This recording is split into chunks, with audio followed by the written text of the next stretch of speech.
Hello, everyone. In today's video, we will conduct a World Series based on the sim auction we completed a few days ago.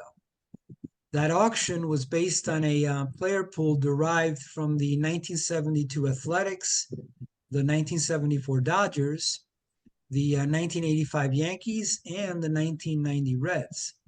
Now, to determine who purchased the best team during that auction, we will play entire seasons using the APBA computer game to determine the winner.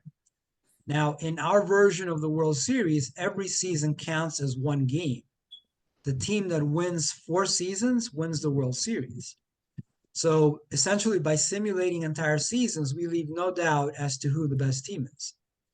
Now, before we get started with the actual simulations of the seasons, I just want to take a few minutes to review the teams we constructed, discuss what we liked about our teams, and perhaps what we could have done better. All right. Steve, how about we start off with you? Let me pull up your team.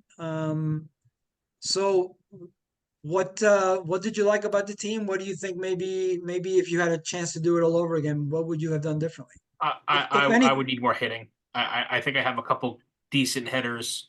When I didn't get an opportunity to get the hitters I wanted value wise, I kind of switched philosophy and went after speed.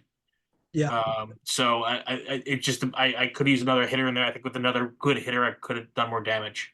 I do like my pitching. yeah, Probably another solid starter, but yeah. I I'm think okay with the pitching. it's funny. Your analysis of the team is exactly what I had in mind. I mean, if you look at the hitting, actually, let me just hide you guys a little bit because I can't see the spreadsheet. Let me just hide everybody's faces on my end here. Somebody Um, took all the Yankees, so I got stuck with Bobby Beecham and whatnot from there. yep. Well, you guys were going head to head quite a bit there on several players. Still It was can't get fun. Ricky or Don. I know. Um, but Steve, you actually are on point because you of the 4 teams, you actually do have the weakest hitting. So you were at Yeah. a 697 OPS. Yep. Compare that to my team, which is at 768. Jason 756, and then Anthony was just a little bit above you at 750. So you're right. I think you could have used another hitter. Yeah. Um, Pitching wise, yeah, I mean you have a tremendous relief staff. Yeah, you probably could have used because right now basically your fifth guy is Necro. So no, whenever your micromanager needs to dip into a fifth starter, he's going to go there, and Yeah. he's not. That W means really bad control, so Necro can hurt you. Yeah. Yeah. So I could have moved on to the starting rotation, but I'd rather have 15 in the pen. yeah, I was surprised that you didn't. I was surprised that you didn't go a little bit more into a pitcher. In other words, Yeah. when you got Marshall and Charlton, I figured, okay, that's it. He's done with relief. But you went after Dibble too. It was like you didn't want to take any chances with relief. Yeah. I just think just from a closer standpoint or reliever, just that 20 looked good to Oh, have. oh yeah, no, And, no, and he was the most dominant reliever. Well, Knowles was a 24, right. but Dibble gives you more innings. 100 innings, yeah. I Yeah, figured, and I didn't expect anybody to have like less money than me at that point, or more money than yeah, me at that point. So yeah, I was trying to save it for another batter if I could get one. yeah. Makes sense. I did love your Hassie purchase for $2 though. Yeah, I learned that from you. Thanks. Yep, that was awesome. I wish I had some money to bid on you against him. Yeah. Um, all right, let's move on to Jason. See what Jason. What do you think? What are your thoughts on what you liked and what maybe you would have done differently if given another chance? I think my lineup's pretty good. Got I It think is, four Hall of Famers in there, and yeah, good home runs. The OPS is decent, so I think that the lineup is good. yeah, My problem was with the pitching. I mean, I have two studs at the top, but the other ones not so much. But that was a lot because I left money on the table at the end, not paying enough attention to what everyone had left in money, and didn't correct. bid on some of those pitchers that I could have, and I think they would have helped a lot, but I let Yeah. them go. So yeah, Yeah. No, you're absolutely right. I think when I look at your team, yeah, you have the two studs at the beginning there, but then it drops off pretty pretty quickly. bad. Yeah. And like the innings that Mailer and Rasmussen are going to pitch for you are going to hurt you. So you're absolutely right. And the other thing that So I think the other thing that might bite you a little bit too is you really didn't have a lot of relief. right. So now, mind you, So these starters the micromanager will use these guys down here in relief just because you don't have a lot of pure relief pitchers. right. I picked the one micromanager. The one I was looking at when I was narrowing them down said that they would never use a starter, and so that was a problem. So I couldn't use that guy. Yeah. But I was going to ask you. So I was debating whether or not to go to a 4-man rotation, which is what you ended up doing, Andy. Yeah. So how would that change if I would have I put Rasmussen for my fifth starter? If I would have done a 4-man, would that have been a better option? In your case, no. Now I do run some test sims ahead of time, so I did send Steve a note this morning, and I noticed that in his 5-man scenario, Andy Messersmith was getting underutilized. So I suggested to Steve to go to a 4-man so that Messersmith can be used the amount of innings that he was in real life. In your case, Jason, I didn't notice that, so that's why I didn't send you any note. In other words, Hunter was being used what he should have been used, and so was Guidry. Actually, more than in real life. So Okay, in your good. case, it wouldn't have mattered. Okay, No. thanks. Yeah, yeah, but it was a good observation on your part because that will happen sometimes, and more times than not, I kind of lean to 4-man over 5 because if you do a 4-man rotation, the micromanager will inevitably have to dip into your team and use a 5th starter, but it'll also allow you to maximize your best starters. Okay. But again, in your case, it wouldn't have mattered because they had to use Rasmussen and they had to use Mailer no matter what. Yeah. Yeah. All right. Yeah. But yeah, your hitting is obviously very good. I love your Bill Doran purchase, and I actually made a mistake there because when you brought up Doran, I needed a shortstop, and I had purchased Mariano Duncan. And I didn't realize that Duncan could have played shortstop, and then I could have put Doran at second. Wow. And I should have bid you up a little higher on Doran because I actually had Doran priced quite a bit higher than $8. Hmm. That was a really good purchase on your part. Well, I was surprised that I ended up putting him second in my lineup because I thought I'd have somebody like Garvey maybe up there, but No, it he's seemed to make it was better for the yeah. alternate left and right. He So I was put him a in good second. player. No, he's definitely a good purchase for you. All right, cool. Let's see. I'll leave my team for last. Let me see what Anthony's thoughts are on the team. So with my team, I kind of definitely was sort of spent more on pitching and some of like Holtzman or Vita Blue, just kind of get spent more on bidding for Yeah. those guys.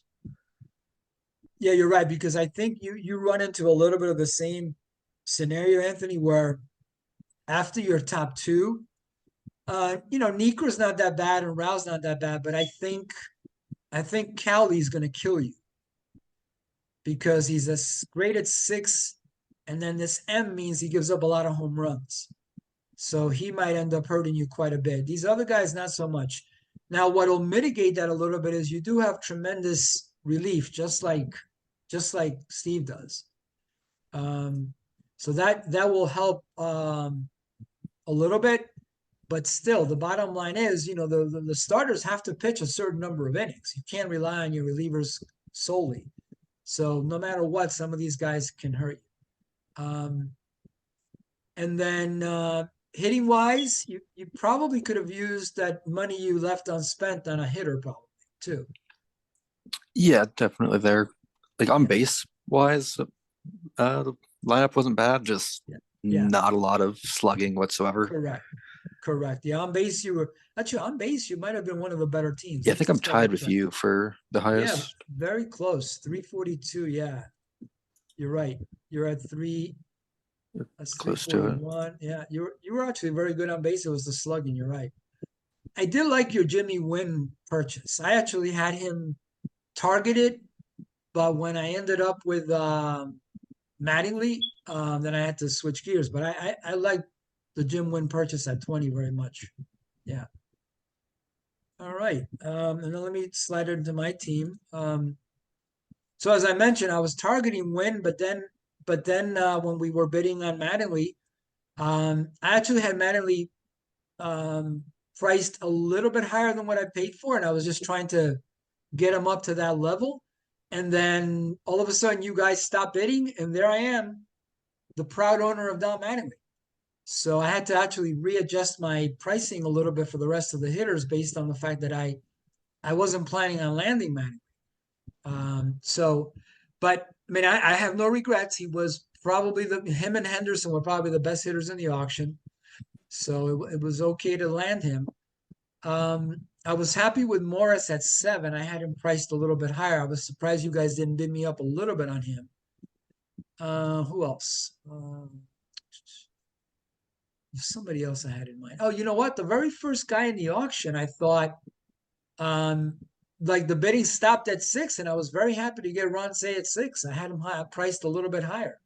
So those are the two guys that I thought I made a little bit of a profit on. And then again, Mattingly, I really wasn't planning on him, but it worked out that I got him. And then pitching wise, I was very happy with the pitching I got. I tried to balance it out between the starters and the relievers. I didn't go heavy in either side. So I was happy with the pitching. I wasn't the most balanced team. I think Anthony was actually the most balanced team, but I was fairly balanced, 120 to 140. I'm looking at the rest of the pricing here. Steve, you actually had the most money spent on pitching. That doesn't surprise me one bit. Yep. You spent 156 on pitching. That's my MO. Yeah. Yep. I was a little bit below that. I spent 140. And then Jason actually spent the most on hitting at 146. So that kind of wraps up the analysis a little bit here. All right, let's get to the fun part. And then I'm just going to track the World Series results here on this screen here. So basically, you guys, these games are going to simulate pretty quickly, and then I am going to stop periodically to show where the standings are. And then we might also check out some box scores. And then in the last season, the deciding season, then I will show you the stats for that season as well. I'm not going to do it for every season because it'll slow things down quite a bit. And then after every season, I do have to go into a different module. That's one of the things about this game that shows its age a little bit. There's a separate module for the stats portion of the program that isn't what you're looking at. And I have to kind of go into that, save the stats, come back into this. So I'll do that after every season. And then after we're all done, probably in a day or two, I will send you the complete stats compilation via an Excel file of all of the seasons that were simulated. So you guys will be able to see top performers, bottom performers, players ranked by every conceivable stat category. All right, let's get things rolling. Let me just confirm that we are starting at 0-0 here. Everybody's at 0, yep. And season 1 is about to get started. Here we go.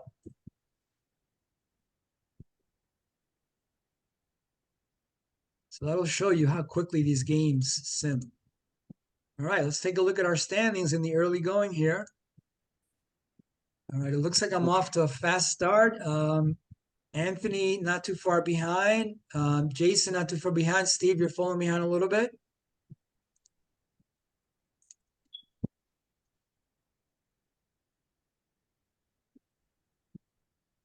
Let's take another look at our standings here. Steve, you made up some ground. There you go. Jason and Anthony 9 out. It's still anybody's game here. Very close after 38 games. I'm actually going to stop the sim for a second so we can look at some box scores too. So we'll stop it right there. Let's see where the standings are right now. All right, my team is still in first. Steve is in second. Jason and Anthony falling behind a little bit, but still a ways to go here. We are now at game 72. And I want to show you guys a little bit of what the box scores look like. See if we look at any interesting games here. Let's see. How about this extra inning game here?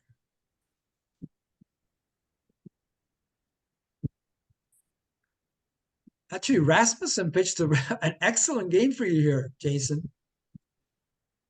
1 earned run in 6 2/3. So how does that work with like that kind of a lineup? That's kind of different than what I would have picked.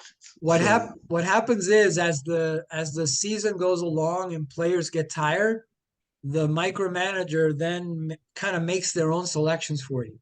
So when everybody is in full strength mode, then they'll use your lineup.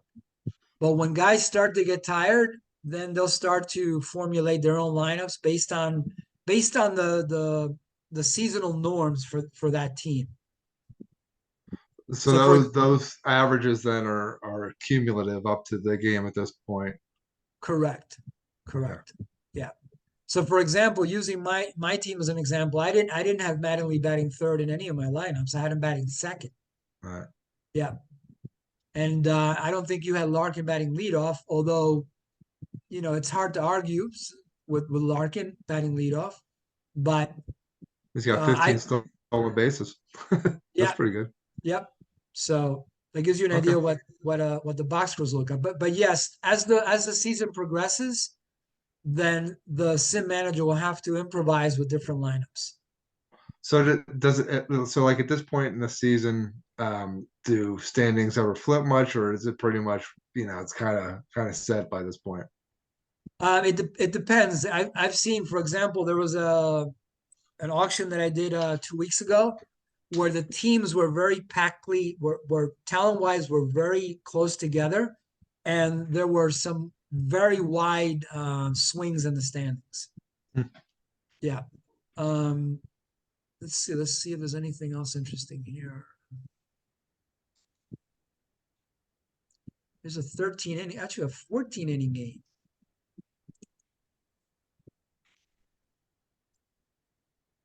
Holtzman, Armstrong. This is me and you, Anthony.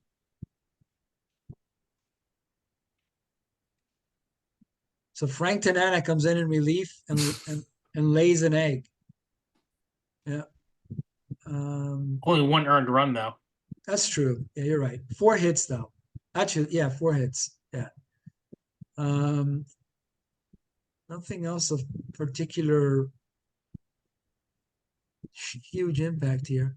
See, in this game, this actually is the lineup that I created. So at this point, my players got rested again, and the sim manager used the lineup that I actually instructed it to use. Duncan's hitting 345. When did that happen?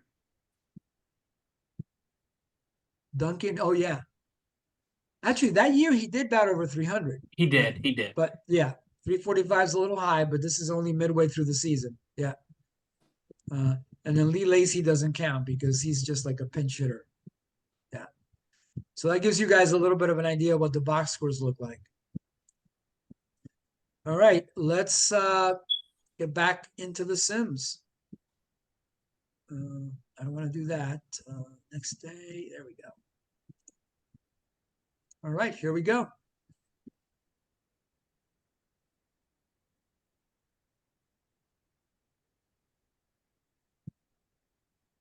Ooh, 2-1.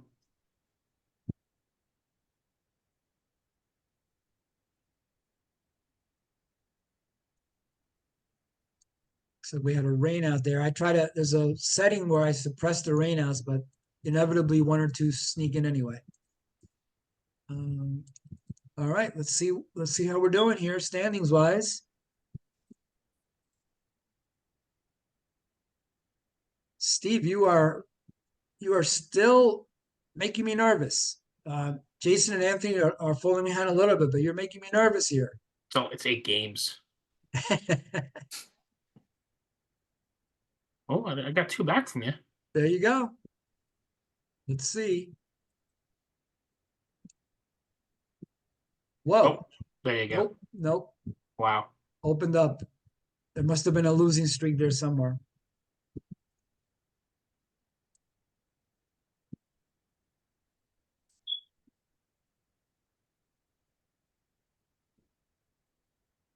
Let's see where we're at here. All right, I got a magic number now, 14.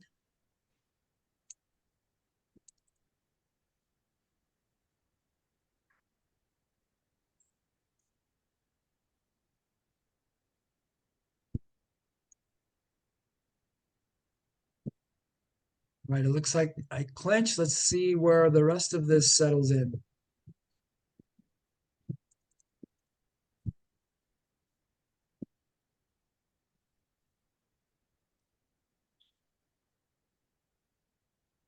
We're almost done. All right, I think we have at least one rain out. There it is. Let's play that.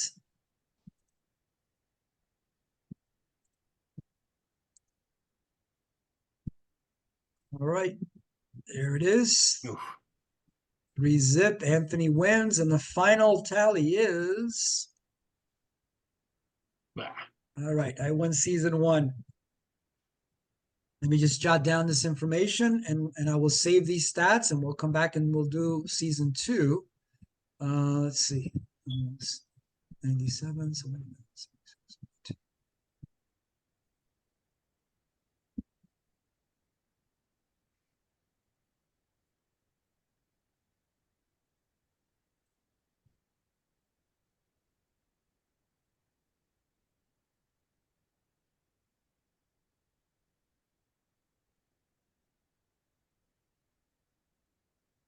give me 1 second. I'm just going to go into that other module and save these stats, and then we'll come back and I'll erase these stats and we'll run season 2.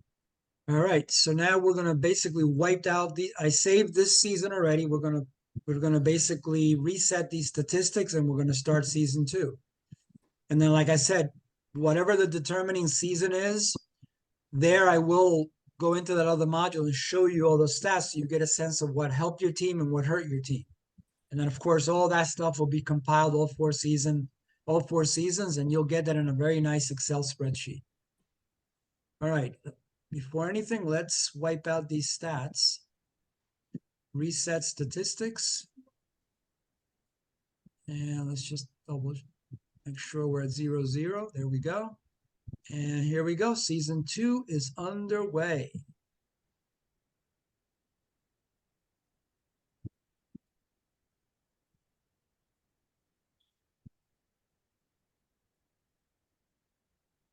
Nope, starting off well, I see.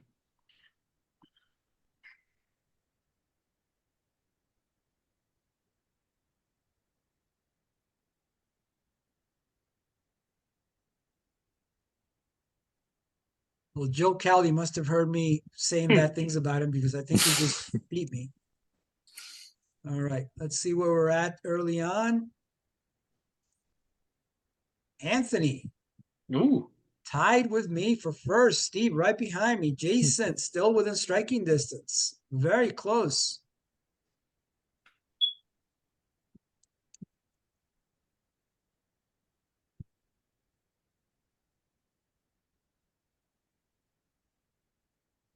All right, let's check again. All right, I jump into the lead, but Anthony is still right there. So is Jason. Steve's falling behind a little bit.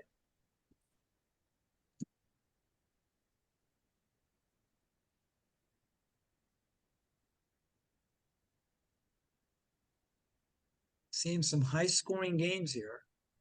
Not so much now. Okay.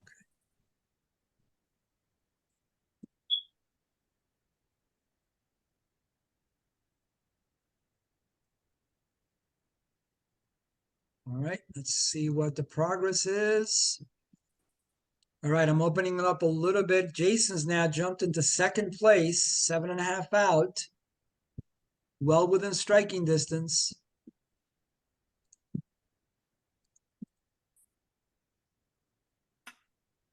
take another look. Jason, you're right there. Still within striking distance. Anthony and Steve a little bit farther back, but Jason definitely has strike distance.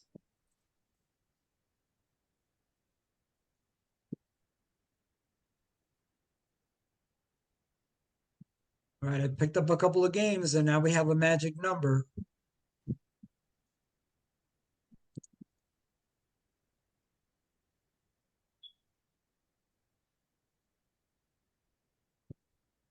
Magic number of 10. We might as well just stay right here.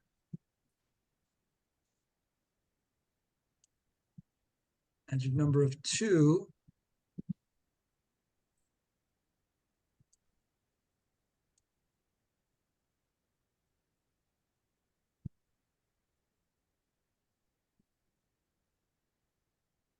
Right, and that is it, except for possibly some rainouts that we need to reschedule, just one.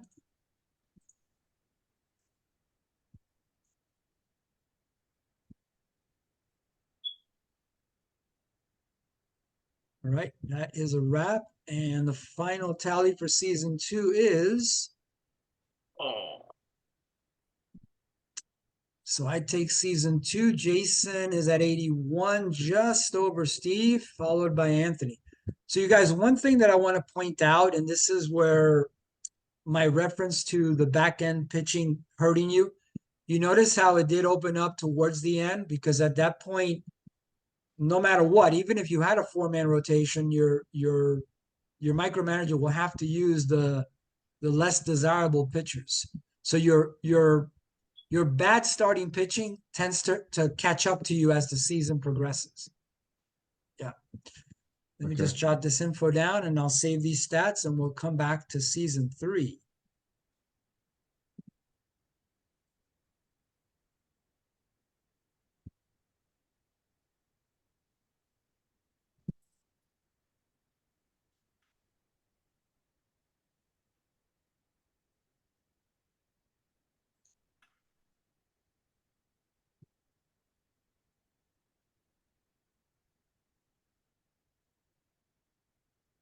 Right, 2 seasons in the books, and let me get to my stats module so I can save season 2.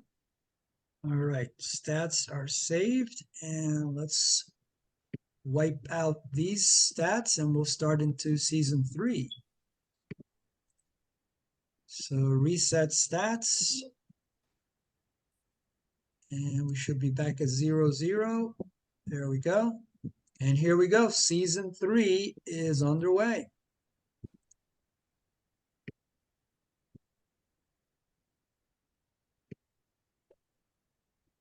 Anthony, you just took like 3 out of 4 from me early on there, so I don't know. I'm not liking this. Let's see. All right, I think I picked up a little bit here. Picked up some steam. All right, I took them back from you there. Okay, let's see where we're at early on. Very close. Still anybody's game.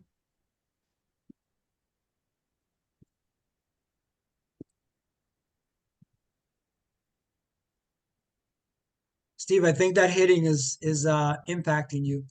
yeah. I was surprised you didn't go a little heavier on Mattingly against me. You know, Another couple of dollars. I felt like sticking you with him instead of overpaying for him was the move. Yeah. Well, and you're right, because I was surprised. So I had to kind of readjust my pricing. So clearly that strategy worked well. I just felt like I could use a little bit less and get somewhat decent in the middle, and I just didn't get them. Yeah. All right, I'm opening it up a little bit against Anthony. Steve and Jason a little bit farther behind. We're about a little over halfway. I even went with buck 4, hopefully get a little more running going, but it doesn't seem like it matters. Yeah.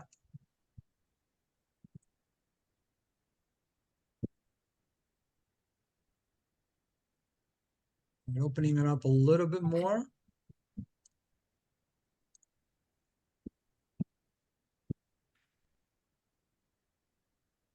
All right, so there's a magic number now.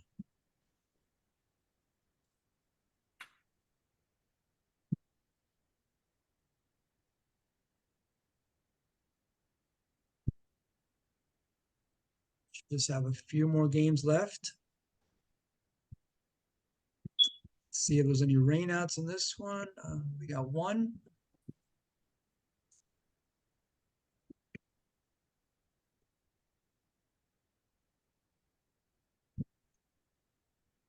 And that's the final game. The final tally for season 3 is. Oof. Yeah. All right. So that covers 3. So far I've won 3 seasons. We're going to save these stats and we'll come back for the 4th season. Let me jot down these numbers here.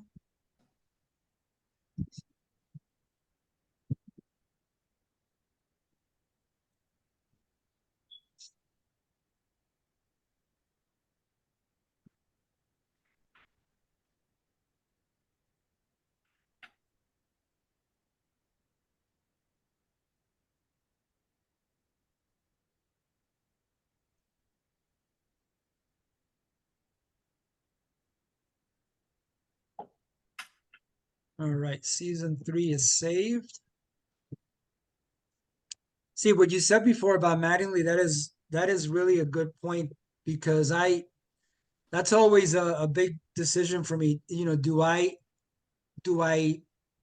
let my opponent have that player for maybe a few dollars profit because I think I'm going to be sticking him with that high price Yeah. and the kind of impact that's going to have later on in the auction or not. But it's always a tough judgment call because if it's a player that I think is going to help me, then maybe I go the extra dollar. Yeah, and he's one of, obviously he's one of the better players in the game. So Yeah. So, but it's a tough judgment call.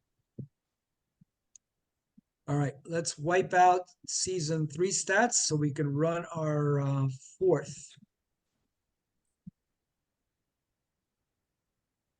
So we should be back to 0-0. Yep. All right, here we go. Season 4 about to get started.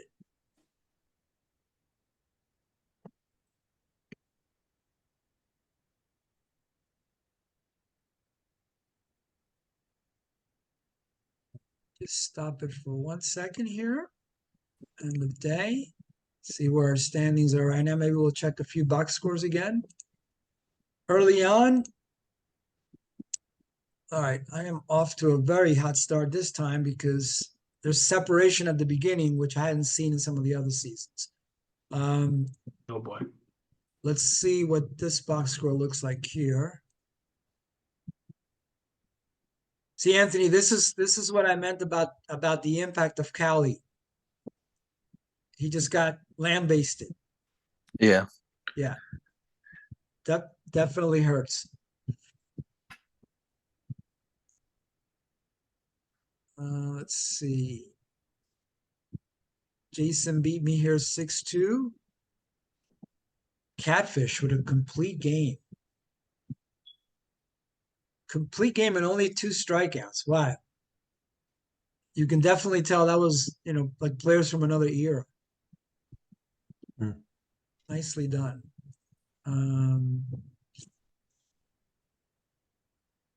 Steve takes a close one here from Jason. Does the game have ballpark effects?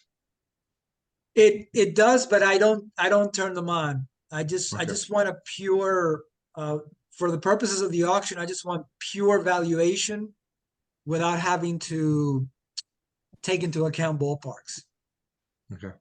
And it, even though there is ballpark effects, they're not what I would call, like there's other games that have way more sophisticated ballpark effects. This game has very minimal ballpark effects, but I don't turn them on.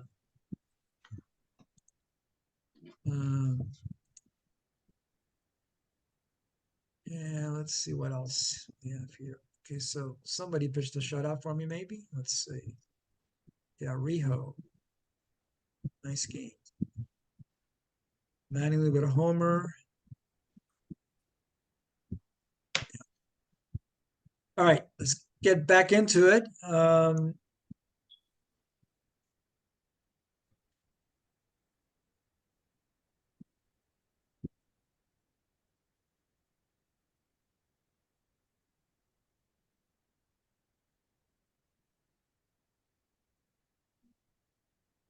And Jason, what I meant by not like the ballpark effects, I wanted pure valuation is it's hard to put a number. I thought it would be hard to put a number, a value number on the ballpark specifically. You could make a guesstimate, but I just didn't think I could make like an exact valuation of a ballpark's effect. And I really wanted to just keep the auction valuation just based purely on the numbers the player did in real life, regardless of whether we're playing. That makes sense. All right, I have no idea what's going on with my team in this particular season. You're not losing. No, I'm not. Wow.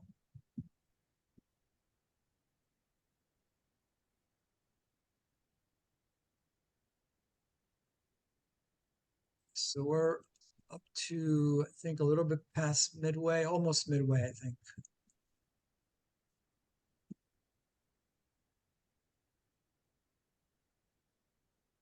All right, standings. We're at the 96 game mark. You don't have a magic number yet? Not yet. But at the pace that team is going soon.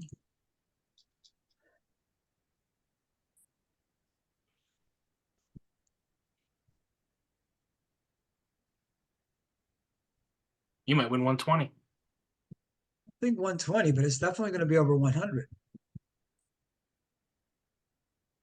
All right, magic number of 6.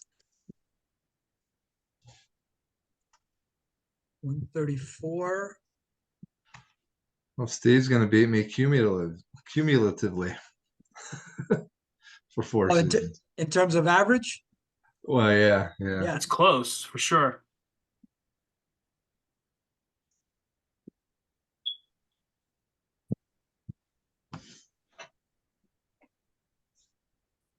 All right. That is a wrap. And let's see, no rainouts. So the final tally for season 4. Oh, Yeah, pretty. This might be like one of the best seasons I've ever had. Yeah, probably. Yeah. so Yeah, go on. so what's the general difference? I mean, do you strive for having an even balance in pitching and an even balance in hitting, and just not weak spots? Or Steve, did you want to chime in on this a little bit? Yeah, when I figure it out, I'll let you know. I have to tell you, Jason, one of the reasons I love doing this is because every auction is different, and my strategy really morphs, adjusts to whatever the player pool is. So it depends. Now, the one thing that I've never done and probably will never do is have way more hitting than pitching. So I've never done that. I do agree with that. Yeah. But I do try to be balanced. If you notice, this team, even though it had a little bit more money spent on pitching, it was pretty balanced. It was a balanced team, and I didn't have any holes whatsoever in my pitching staff. I did have a couple of holes in my lineup, but not in my pitching staff. But it really depends too on what the crowd is driving. In other words, if your fellow GMs are pricing up pitching, then maybe you do need to spend a little bit more on hitting than you thought, because you're going to get a better value on hitting. So it really, you kind of need to adjust on the fly, and then you need to have like a backup plan. For example, when I bought Mattingly, I didn't plan on getting Mattingly, but I had already kind of set up a team that I thought I was going to get, and then I just had to then make some quick readjustments. So the answer to your question is, yes, you do want to try to be balanced. but you got to react to whatever the player population is, and that will dictate what direction you go in and what your fellow owners are doing. If they're bidding too much on pitching, then maybe you need to focus a little bit more on hitting, or vice versa. If they're pricing up hitting, then you might be able to get some values in pitching.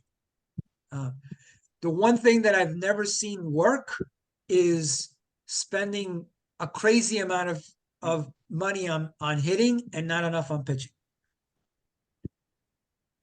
Well, let me it's back kind up. so Yeah. so compared to, you know, say like fantasy baseball, you know, you can get away with you know, more on hitting. I think you actually want to spend more on hitting than pitching oftentimes. Correct.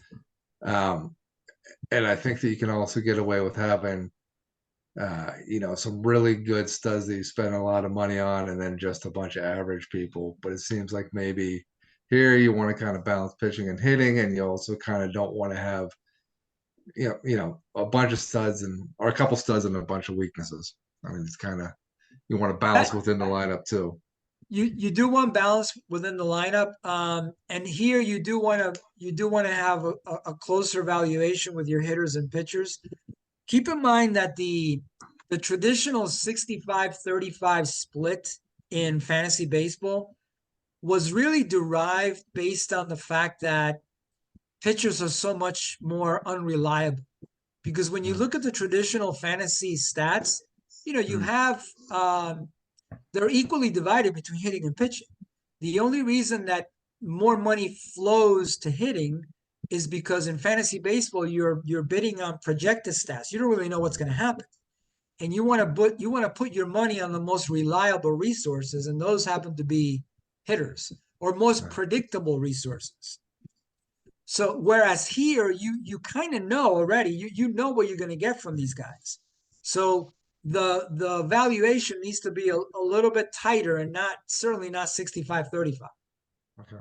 And do you look at fewer stats compared to, you know, I mean, there are just a few stats you look at, or do you look at a lot of stats, you know? I try to look primarily at on base percentage, slugging, and OPS. Okay. Yeah. And then Because pitching, ERA, and strikeouts. pitching ERA and the grade that was assigned to the pitcher by the game. Okay. Yeah. I think those are my main valuation points. Okay. Yeah. Well, good to learn, you know. Yeah, absolutely. And yeah, because listen, I want you and Anthony to come back and do another one. So Well, Steve keeps coming back, so I guess it's all right, right? Well, listen, Steve is my best friend, so he has to. I'm gonna be an Andy one day. he has to come back. He has no choice. But Steve has won. Steve, you what are you talking about? You've won 3 or 4 of these. I had a couple good ones, yeah. Yeah. So it's not like you've never won. You've won. You guys played the board version for a long time too? No, Steve has never played the board version. I did. I played when I was younger. I played the board version. And honestly, I still would be playing. It's just that real life gets in the way. You don't have time to, and maybe at some point when I retire, I'd love to pick up the board game again and play and roll some games. But, it's just that real life gets in the way, and the computer game is so much easier because it keeps all the stats for you. Yeah. Let me jot this information down, you guys, and then I am going to show you all the stats for the last season. Let's see.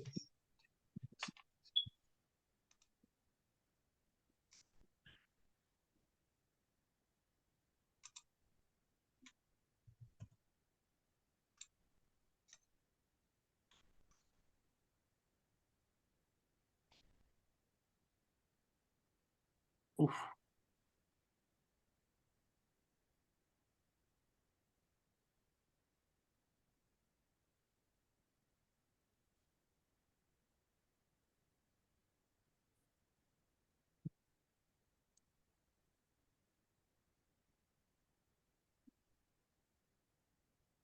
All right. In terms of cumulative, Steve comes in second. Jason, you're right. He just beat you by 1. Just nudged it out. Yep, a little bit. And then Anthony at 71. All right. Let me go 101. into I'll go into that stats module and save the stats, and then I'll show you guys all the stats for that season too. You know, Jason, every draft I try to use a completely different plan of attack. Like I'm never using the same thing. So just to see if something sticks. Yeah. You know, Right. I think the one draft, Andy, I had what, like 65, 70% on pitching. Yes, actually, you've done a couple where Yeah. you've gone like all in on pitching. Yeah. Like the four best starters, you know, I took, and you know, and it went from there. Do you change your micromanagers a lot too, or do you find one that you really like for your style?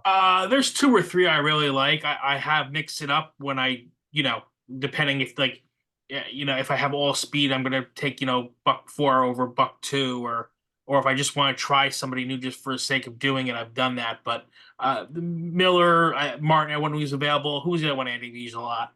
Let me see. I don't remember now. I've actually used Kingfish, the guy you used, Anthony, Mhm. a couple of times. Who else?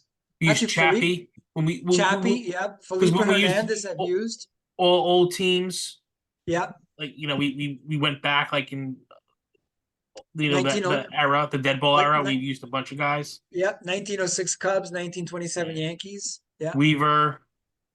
So what happens if you so I'd said like I would take you know, maybe a Rockies team the next time. So what happens, say a Rockies player who has such dramatic differences between home and away? Does it just take like the average essentially? Do they just become the average of Coors Th- Field and now That Coors Field? that's exactly right. It basically Okay. takes whatever their final season stats were, and that's what the player gets. That's how the player Okay. gets graded in APBA. Whatever And their final season stats were. so with ballpark effects off, and you're not really, you know, it's not teams against each other. So then it's just pretty much just an average Rocky. Correct. Yeah. That's cool. So basically, you're taking, you know, if you get a team that had Dante Bichette in it, you're getting basically what Dante did at Coors Field and what he did everywhere else. You know, Okay. his final season stats.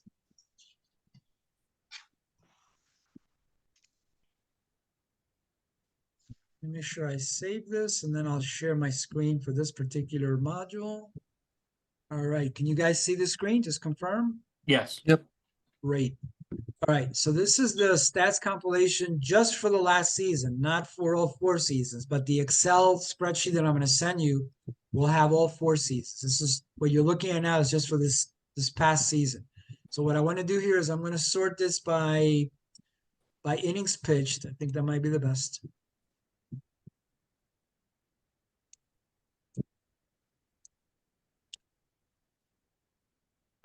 This gives you an idea. So Steve, what I recommended about Messersmith worked because Yeah. he was topping out at like 255 innings, Wow. and he's up to where he should be because he pitched 292 in real life. Versus Necro giving me, you know. Yeah, bad stuff. Yep. Yeah. So as you can see, you know, 2 of the things that definitely made my team strong. 2 of the top pitchers were Holtzman and Sutton. Specifically Sutton, 27 and 7. Check out the 230. difference. Look at my 2 pitchers, Hunter and Guidry, back to back, both around 2, you know, low ERA. But look at the difference in the won-loss record. Exactly. That's interesting.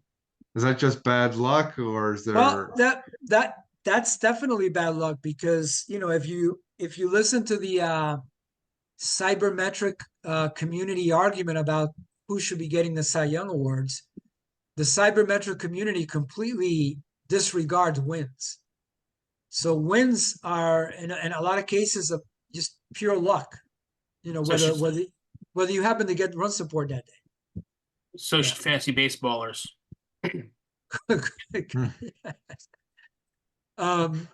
But yeah. Now, but keep in mind though, Guidry did have a lower ERA, so that did contribute. But certainly Hunter pitched way better than 11 and 21 would indicate. So that's just, you can just chalk that up to bad luck. Um, let's see what else we have here. Browning pitched nicely. A couple of my guys did well. Joe Negro, Anthony, 488 ERA. So this is based on innings. Now, as we go a little bit farther down, you can start to see a few other things. Jason, Danny Jackson, 4-14, 591 ERA in 123 innings. Sounds like Rasmussen, it. yeah, 3-10, 742 ERA. Those are killer numbers. Hmm. Joe Cowley, 5-19. That's a killer. Yeah, most of 676 7. ERA. Yeah. In a lot of innings. So that hurts. Yeah. But that gives you guys an idea. Now, keep in mind though, I don't want to suggest that you should like all of a sudden go hog wild on pitching. You do Don't need do to have that. a balanced. Yeah, you need to have a balanced team, but probably try not to land a really bad pitcher unless you have no choice. So that gives you an idea what the pitching looks like. Steve, I just want to check your relievers. Let's see. Yeah, Charlton was not good. Dibble was great. For the most part. Marshall was decent, Marshall was okay. but Yeah, he only topped out at 98 innings in the season. yeah. Dibble was great. Where's Charlton? There Up a he little is. bit. Yeah. Yeah, yeah. 4. Yeah. 4. Well, and you know why that is too, and I don't know if that's in your plans or not, but the sim used him quite a bit as a starter because he did have starts in real life. Yeah. So he started 14 times, and his grade as a starter was Like a 5 points lower than as a reliever. yeah. Yeah. All right, so that gives you an idea of the pitching. Let's see if we can take a look at the hitting. So this first segment here breaks it up into the qualitative side of hitting. So the percentage based stats. So I'm going to sort it by OPS. So Anthony's Sean Abner ended up with 220 plate appearances. Yeah. That's not good. No. That was one of the ones where we were both going to take towards the end, and yeah.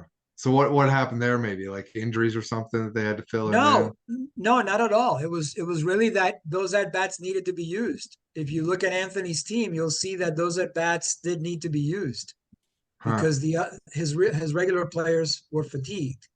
Look Okay. at Even that. even though I don't have it set for injuries, I do have it set for fatigue. So when a player is tired, the computer manager will use somebody who's rested. Okay. They just didn't have enough outfield depth at all. Exactly. Back end. Exactly. But that's why it's always a good idea to make sure you get some of those unlimited play players because they're going to cover your at bat deficiencies.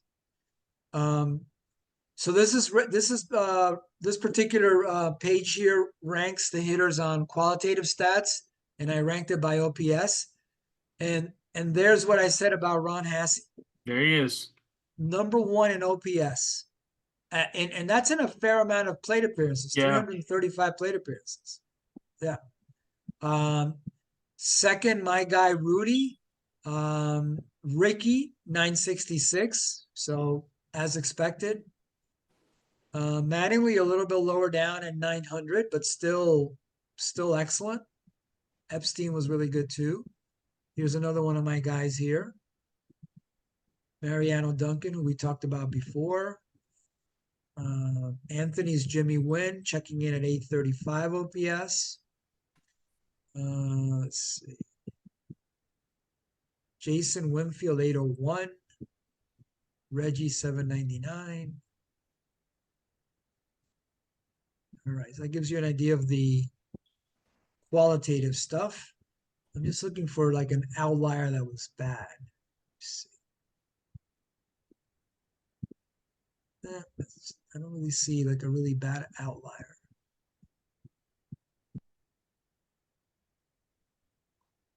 Okay, here's the guy that I wasn't happy that I purchased, but still ended up doing well for me, Don Baylor.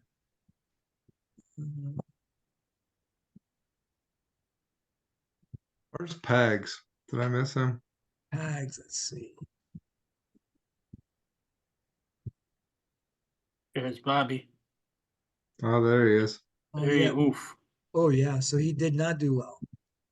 569. Yeah. So that was one where you and I paid the same. You paid per se and pay for Yeah. Pags. You got him. Six- You got say early. I got Pags kind of late, and Yeah. we ended up paying about the same. And Yeah. the real world Is it- stats are pretty similar, but here you definitely got the better. Yeah. Sometimes what happens too when you wait till the end, and there are diminishing resources, so it becomes the whole supply and demand thing. Now all of a sudden, you're like, well, there isn't much left. I'm going to have to pay for this guy. So it's one of the biggest challenges in this is really deciding when you're going to spend that money and managing your money. All right, So that's looks like- quality. Sorry, Anthony, go. Yeah, I'd say Sal Bando also Yeah. underperformed pretty bad as well. Which one? Sal Bando. Ando. Yeah, you're right. Wow, 585. Yeah. So Bando and wow, even Gene Tennis really bad too. Mm-hmm. Actually, Sean Abner was not that far off Gene Tennis. Go, Sean. All right. That covers, and again, remember, this is only one season. This is, it doesn't show you what these guys did in the 3 other seasons, which you'll see when I send you the compilation. All right. This next page shows you the quantitative information. So let's sort this by, you can sort it a few different ways, but let's do home runs first. Ricky, wow, Ricky had a great year. 35 homers, 63 stolen bases. 63 and a great percentage, 82%. He only got caught 13 times. That's awesome. So you got your money's worth for Ricky. Sable had a great year, 35 homers and 26 stolen bases, great percentage also. Yeah. Yeah. Epstein, Winfield, Mattingly. Actually, the guy, before I got started, I was targeting 2 players, Jimmy Wynn and Joe Rudy. And Joe Rudy has delivered for me. 47 doubles, 12 triples, 29 homers. Look how many steals Campaneris has. Oh, sorry. I mean, I knew we were doing hitting. No, that's okay. We're He's down. Yeah, keep going. There you yeah, go.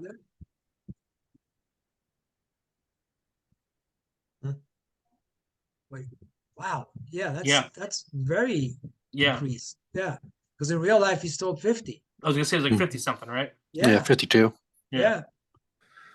Well, part of that too is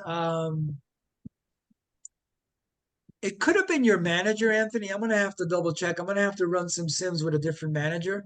But it could also be because your manager might not be a running manager, but it could also be that there were a few strong throwing catchers in this auction, which could have made the manager decide not to go for the steal. I'm not sure. Gotcha. I'm gonna have to check. Yeah.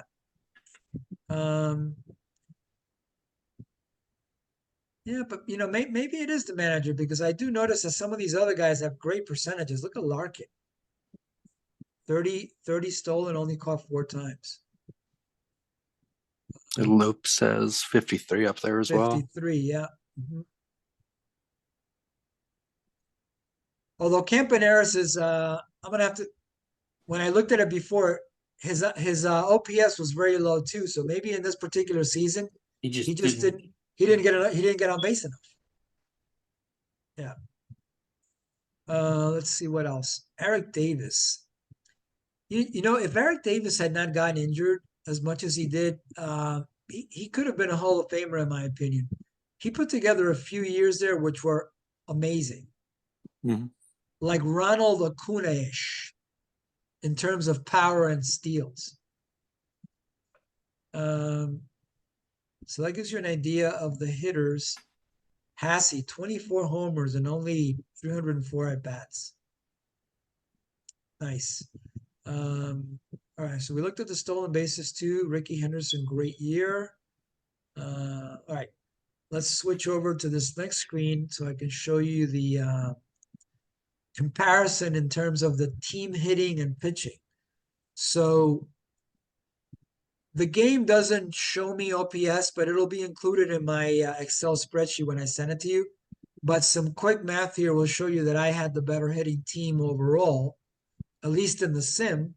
Let's see, I had my OPS for this year was 789, which was better than the other team. So I had the best OBP and the best slugging. And then to kind of clinch it, I also had the best pitching.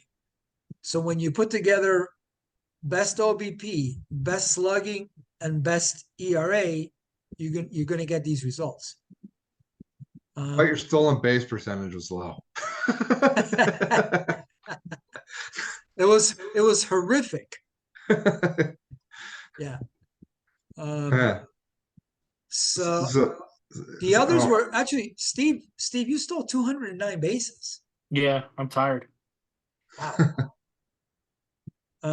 So that gives you an idea. Let's see fielding wise who had the best fielding. So do the saves correspond pretty well? I mean, so do they usually end up with similar save numbers, or is that just kind of dependent on the micromanager and all that? It is depending on the micromanager, but the micromanager will typically tap into the best reliever to give you a save. Now, keep in mind that some micromanagers will go with the reliever that had the most saves in real life. Some micromanagers will go simply with whoever your best reliever is based on statistics. So when you're picking a micromanager, you do want to look at that, because the guy that got the most saves on your team might not necessarily be your best reliever. Yeah. So you do want to look at that. Some of them will go by saves total. Some of them will go by simply by your best graded reliever. All right, that gives you an idea of the summary. And then the last thing is just the standings, which will show you the home and away, and then the 1 run and extra inning numbers. Nothing really eye-popping here. I've run a few sims where the 1 run victories were like 19-3, which contributed to the final outcome, but nothing really that crazy here for this one. I was not good at home nor on the road. No, you were consistent. Yeah, it's not good. All right. All right, let me stop sharing this.